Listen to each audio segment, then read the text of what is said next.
Merci Madame la Présidente. Monsieur le ministre de l'Aménagement du Territoire et de la Décentralisation, avec les ZFE qui organisent la ségrégation dans l'accès aux villes, les DPE qui entraînent la sortie de milliers de logements du marché de la location, le ZAN, zéro artificialisation nette, complète la trilogie de l'écologie punitive qui plonge notre pays dans la crise. Car derrière une bonne intention de façade, le dispositif ZAN s'avère technocratique, inadapté et inapplicable.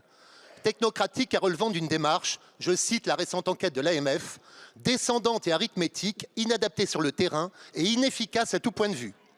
Technocratique car, comme le souligne le Sénat, les collectivités se heurtent à une logique comptable et statique qui échoue à prendre en compte les choix et priorités du développement local.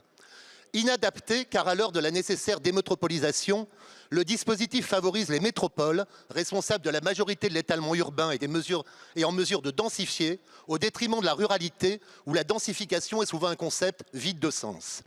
Inadapté car il accroît la crise du logement, amenant les maires ruraux à bloquer tout projet nouveau et renchérissant le foncier. Inapplicable car il bloque tout projet de réindustrialisation, empêchant la mise à disposition du foncier nécessaire, tant pour les usines que pour les logements du personnel. Inapplicable enfin car il soumet les maires, pourtant garants des équilibres de leur territoire, aux injonctions ministérielles et régionales, signe d'un manque de confiance coupable dans nos élus locaux. Le ZAN aujourd'hui, c'est zéro artificialisation nette. Demain, c'est zéro activité nouvelle. Après-demain, c'est zone abandonnée par la nation.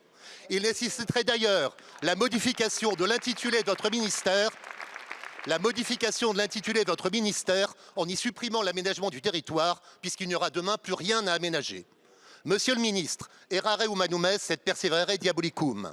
De fait, prévoyez-vous de suspendre et de remettre à plat cette mesure ruralicide autour d'un objectif de sobriété foncière que nous ne contestons pas, mais qui doit s'appuyer sur le dialogue avec les élus municipaux, la prise en compte du développement local et des délais réalistes. Je vous remercie. Merci beaucoup.